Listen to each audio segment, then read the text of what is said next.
భార్యాభర్తల బంధం పార్ట్ 20. అర్జున్ హాల్లోకి వచ్చి కూర్చున్నాడే గానీ అతనికి మానస పెదాలు జారిన మానస పైట అవే గుర్తొస్తున్నాయి. ఎంతగా తనని తాను కంట్రోల్ చేసుకోవాలనుకున్నా కుదరడం లేదు. ఇంతగా ఆలోచించి హైరాణ పడడం ఎందుకు? తను నీ భార్యగా వెళ్ళి తనను దగ్గరికి తీసుకో. ఈ రాత్రిని మధురమైన రాత్రిగా మార్చుకో. మోడిబారిన నీ జీవితాన్ని మళ్ళీ చిగురించేలా చేసుకో అని మానస పదే పదే చెప్తోంది. మరొకవైపు తన మైండ్ సాహితీని గుర్తు చేస్తోంది. మర్చిపోకు, సాహితీ నీకు చేసిన అన్యాయం, అవమానం మళ్ళీ మానస రూపంలో ఎదురైతే ఏమవుతావో ఆలోచించు అంటూ మైండ్ భయపెడుతుంది. ఏంటి ఈ ఆలోచనలు నన్ను ఎంతలా చంపుతున్నాయి అనుకున్నాడు. అలా ఎంతసేపు హాల్లో ఉన్నాడో అతనికే తెలియదు. అర్జున్ అర్జున్ అని మానస గట్టిగా పిలవడంతో ఈ లోకానికి వచ్చి లేచి రూంలోకి వేగంగా వెళ్ళాడు.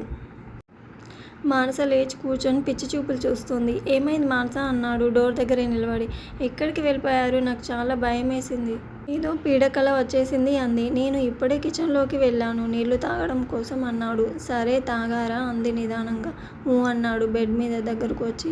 మానస అప్పటికే చూసుకుంది తన అవతారాన్ని. వెంటనే తన పైటను సరిచేసుకుని భుజాల చుట్టూ కప్పుకొని పడుకోండి అనేసి అటువైపు తిరిగి పడుకునేసింది. మానసకు చాలా సిగ్గుగా అనిపించింది. తన పైట సరిగ్గా లేకపోవడం అతను చూశాడా? ఛీ, నేనేంటి ఇలా పడుకున్నాను? ఒంటి మీద స్పృహ కూడా లేకుండా అతను నా గురించి ఏమనుకుంటున్నాడో అనుకుంది. మళ్ళీ అతని మొహం చూడగలనా అనుకుంది. అప్పటి వరకు పట్టిన నిద్ర ఎగిరిపోయింది. మళ్ళీ నిద్రపోతే ఎలా ఉంటుందో అని మేల్కొనే ఉండిపోవడం మేలు అనుకుంది. అర్జున్ దుప్పటి తీసి మానసకు కప్పి పడుకో అన్నాడు. ఊ అంది. దుప్పటిని పూర్తిగా మీదికి లాక్కుని అర్జున్ మరోవైపు పడుకున్నాడు. అతని మనసంతా గజిబిజిగా ఉంది. మానసకు నేనంటే ఇష్టం అని తెలుసు. అయినా ఎందుకు ముందడుగు వేయడానికి ఇంత సంకోచిస్తున్నాను అనుకున్నాడు. అతని మైండ్ అదుపు చేస్తున్న అతని మనసు, శరీరం రెండూ తన ఆధీనంలో లేవు. అతనిలో చాలాసేపు జరిగిన సంఘర్షణలో అతని మనసే పైచేయింది. మానస అన్నాడతను నిదానంగా. మానస పలకలేదు. నిద్రపోయిందేమో, తనని డిస్టర్బ్ చేయడం అవసరమా అనుకుని కాసేపు సైలెంట్గా ఉండిపోయాడు. కానీ నిద్ర పట్టలేదు. మళ్ళీ మానస వైపు తిరిగి మానస అన్నాడు. మానస నిద్రపోయిందో లేదో గానీ సమాధానం అయితే రాలేదు. అతనే నిదానంగా మానస భుజం మీద చేయి వేసి మానస అన్నాడు. మానస టక్కున కళ్ళు తెరిచి అతని వైపు తిరిగింది. నిద్రపోతున్నావా అన్నాడు. ఊ అంది. సరే పడుకో, కానీ ఇలాగే పడుకో, ఇటువైపు తిరగకు అన్నాడు. ఎందుకు అంది. అర్జున్ ఏం చెప్పలేదు. మానస మాత్రం దుప్పటిని బాగా కప్పుకొని కళ్ళు మూసుకుంది. అర్జున్ మానస మొహాన్నే చూస్తున్నాడు. మానస, ఇది తప్పు కాదు. నిన్ను ఇలా చూస్తూ నన్ను నేను కంట్రోల్ చేసుకోవడం చాలా కష్టంగా ఉంది అనుకుంటూ కొద్దిగా మానస పక్కకు జరిగాడు. అతని గుండె వేగం అతనికే వినిపిస్తోంది. మానసకు దగ్గరగా జరుగుతున్న కొద్దీ అతనిలో భయం కూడా మొదలైంది. ఎందుకు నేను ఇంతలా భయపడుతున్నాను? తను నా భార్యగా నేను ధైర్యంగా తన దగ్గరకు తీసుకోవచ్చు కదా, కానీ ఎందుకు ఇలా దగ్గరికి తీసుకోలేకపోతున్నాను అనుకున్నాడు. మానసకు చాలా దగ్గరగా జరిగి మానస మొహం మీద చేయి వేసి ప్రేమగా మానస అన్నాడు. మానస నిద్రపోవడం లేదు. ఏదో తెలియని భయంతో బిగుసుకుపోయింది. అతను పలకరించిన మాటలు బయటకు రావడం లేదు. మానసకు కళ్ళు తెరవాలని అనిపించలేదు. మానస అన్నాడు మళ్ళీ. అయినా మానస కళ్ళు తెరవలేదు. కొద్దిగా ధైర్యం చేసి మానస తలను తన గుండెల దగ్గర తీసుకున్నాడు. అప్పుడు కళ్ళు తెరిచింది మానస. ఏదో తెలియని భయం, ఉద్వేగం, హాయి, ఆ స్పర్శలోని తీయదనం మానసను అతని నుండి దూరంగా జరపలేకపోయాయి. ఏంటి అంది చాలా నిదానంగా. ఇటు చూడు అన్నాడు మానస తలను పైకెత్తి. అతను చాలా చిన్నగా మాట్లాడుతున్నాడు. మానస అతని మొహం వైపే చూస్తూ ఉండిపోయింది. అతను మానస పెదాలను అందుకున్నాడు. మానస వెంటనే అతన్ని తోసేయాలనుకుంది, కానీ ఆ పని చేయలేకపోయింది. ఇంతవరకు ఎప్పుడూ ఏ మగాడి స్పర్శ తగలని తన శరీరం ఈరోజు అర్జున్ స్పర్శతో పులకరించినట్టు అనిపించింది మానసకు. అతని ముద్దులోని మాధుర్యం మనసును మత్తులోకి దించింది. పెదాలతో మొదలైన అతని స్పర్శ తన శరీరంలో అణువణువును పులకరింపజేస్తుంటే హాయిగా, ఆనందంగా తన కన్యత్వాన్ని అతనికి అర్పించుకుంది మానస. అలసిపోయిన శరీరాలు రెండూ సేద తీరుతున్నాయి. మానస అన్నాడు అర్జున్ మానస చేతిని గట్టిగా పట్టుకొని. నగ్నంగా ఉన్న తన శరీరాన్ని దుప్పటితో కప్పుకొని సిగ్గుగా చూసింది అర్జున్ వైపు. ఐయామ్ సారీ అన్నాడు. మానస అతనికి దగ్గరగా జరిగి అతన్ని అల్లుకుపోయింది. నా మీద కోపంగా లేదా అన్నాడు మానసను గుండెలకు హత్తుకొని. మానస సమాధానం చెప్పకుండా అలాగే నిద్రపోయింది. మానస నుదుటి మీద ముద్దు పెట్టుకొని మానసని ఇంకా గట్టిగా హత్తుకున్నాడు. జరిగిపోయిన గతం గుర్తుకు వచ్చి అతని కళ్ళల్లో నుండి నీళ్లు బయటకు వచ్చాయి. నాకు భయంగా ఉంది మానస, చాలా భయంగా ఉంది. సాహితిని కోల్పోయాక మరో ఆడదాన్ని నా జీవితంలోనికి రానివ్వలేదు నేను. ఈరోజు దాకా నీ మీద కూడా నాకు ఎలాంటి చెడు ఆలోచన లేదు. నువ్వు నా భార్యవే కదా అనుకుందేమో నా మనసు. ఈరోజు నా మాట వినలేదు. అందుకే మనం అలా ఒకటయ్యాము. కానీ నాకు నా భయం మాత్రం పోవడం లేదు. సాహితి నన్ను వదిలి వెళ్ళిపోయినప్పుడు నేనెంత నరకం అనుభవించానో, నలుగురిలో ఎంత అవమానం పొందానో నాకు మాత్రమే తెలుసు. ఆ సమయంలో నన్ను ఓదార్చడానికి, నీకు తోడుగా నేనున్నాను అని చెప్పడానికి ఏ చెయ్యి ముందుకు రాలేదు. ఇంతకాలం తర్వాత ఇప్పుడు నీ చెయ్యి దొరికింది. ఇది శాశ్వతం అశాశ్వతమో అనే భయం నన్ను వేధిస్తుంది.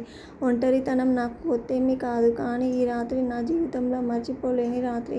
నా ఒంటరితనంలో నాకు ఒక తోడు దొరికిన రాత్రి. దొరికిన తోడును వదులుకోలేను. మళ్ళీ ఒంటరివాడిని కాలేను. నీ ప్రేమ నాకు కావాలి. నువ్వు నన్ను ఇంకా ప్రేమిస్తే చూడాలని ఉంది అనుకున్నాడు. ఉదయం మానస కంటే ముందే అర్జున్ లేచి ఫ్రెష్ అయి ఆఫీస్కి వెళ్ళిపోయాడు. మానస లేచి పక్కన చూసింది. అర్జున్ కనిపించలేదు. లేచి ఇల్లంతా వెతికింది. ఎక్కడా అర్జున్ జాడ లేదు. వెంటనే అర్జున్కు కాల్ చేసింది. హలో అర్జున్, ఎక్కడున్నావు? ఇంట్లో కనిపించడం లేదు అంది. నేను ఆఫీస్లో ఉన్నాను. ఇంత తొందరగా ఆఫీస్కి వెళ్ళిపోయావా? కనీసం నన్ను లేపలేదు. నువ్వు బాగా నిద్రపోతున్నావు, అందుకే లేపలేదు. సరే అర్జున్, నేను మధ్యాహ్నం భోజనానికి కూడా రాను. నాకు చాలా వర్క్ ఉంది. నా కోసం ఎదురు చూడడం లాంటివి అలవాటు చేసుకోకు అంది. అలవాటు కాదు అర్జున్, ఆనందం. తన భర్తతో కలిసి భోంచేయాలి అనుకోవడం ప్రతి భార్యకు ఉండే ఆశే. సరే, నేను ఎదురు చూడనులే అని ఫోన్ పెట్టేసింది. రాత్రి నన్ను అంత ప్రేమగా దగ్గరకు తీసుకొని మనిషి ఇప్పుడు నేనేంటి ఇష్టం లేనట్టు మాట్లాడుతున్నాడు. ఎందుకు? రాత్రేమైనా తనని బాధ పెట్టానా? తనకు సుఖాన్ని ఇవ్వలేకపోయానా? లేదా ఇంకేదైనా కారణం ఉందా అనుకుంది. వెంటనే ఫ్రెష్ అయి వినయ్కి కాల్ చేసింది. అక్కా, చెప్పండి అన్నాడు. వినయ్, భారతి వచ్చిందా? ఆ మేడం వారం రోజులు లీవ్లో ఉందక్కా, ఊరెళ్ళింది అన్నారు. ఇంకో 3 రోజులు పడుతుందట రావడానికి. సరే వినయ్, ఒకసారి ఇంటికి రా. వచ్చేటప్పుడు పల్లిని కూడా తీసుకునిరా. అలాగే అక్క. ఎప్పుడు రమ్మంటారు? ఎప్పుడో కాదు, ఇప్పుడే రమ్మని చెప్తున్నాను. బయలుదేరు. అక్క, సార్ ఇప్పుడు రావడానికి ఒప్పుకోరు. మధ్యాహ్నం లంచ్కి వస్తాంగా. మీ సార్ లంచ్కి రానని చెప్పేశారు. మరెలా వస్తావు? నువ్వు మాత్రమే. అవునా? సరే, నేను ఇప్పుడే వస్తానక్కా. సరే అని ఫోన్ పెట్టేసింది. అరగంట తర్వాత వినయ్, పల్లి ఇద్దరూ వచ్చారు. వినయ్, ఆ డెకరేషన్ అంతా తీసేయాలి. ఇక అవసరం లేదు. పూలు వాడిపోయాయి కదా, ఒక పని చేసేద్దాం రండి అంది. అవన్నీ మేం చూసుకుంటాం అక్కా, నువ్వు కూర్చో అమ్మా అన్నాడు పల్లి. నేను వినయ్ చేస్తాంలే. నేనింకా తినలేదు పల్లి, తెలుసా అంది. సరేనమ్మా, నేను వెళ్ళి కిచెన్లోకి పనులు చూసుకుంటా అని వెళ్ళిపోయాడు. అక్క, సార్ ఆఫీస్లో చాలా డల్గా ఉన్నారు. ఎందుకో మీకు తెలుసా అన్నాడు వినయ్. డల్గా ఉన్నారా? నాకు తెలియదు వినయ్. ఎందుకు డల్గా ఉన్నారో నీకు చెప్పలేదా అంది. నా మీద విసుక్కున్నారు అన్నాడు. విసుక్కున్నారా? చాలా ఆశ్చర్యంగా ఉంది వినయ్. ఎందుకలా ఉన్నారంటావు అంది. నాకు తెలియదక్కా అన్నాడు వినయ్. సరే, నేను కనుక్కుంటానులే అంది.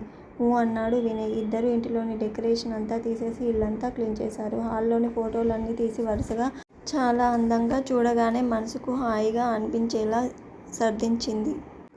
అక్క, నేను వెళ్ళనా అన్నాడు వినయ్.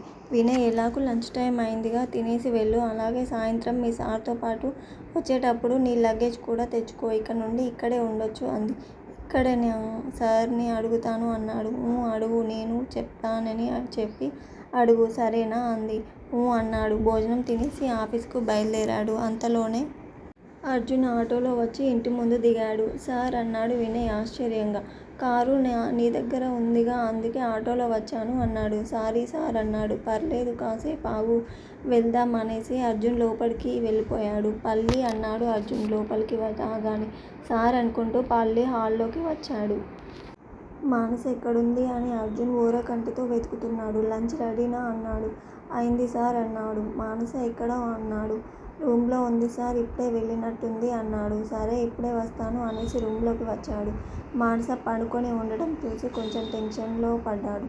మానస అన్నాడు డోర్ దగ్గరే నిలబడి. మానస అతన్ని చూసి వెంటనే లేచి నిలబడింది. ఏమైంది, పడుకున్నావు అన్నాడు. ఏం లేదు, ఊరికే అలా పడుకున్నా అంతే అంది. తిన్నావా అన్నాడు. ఇంకా లేదు అంది. సరే రా తిందాం అన్నాడు.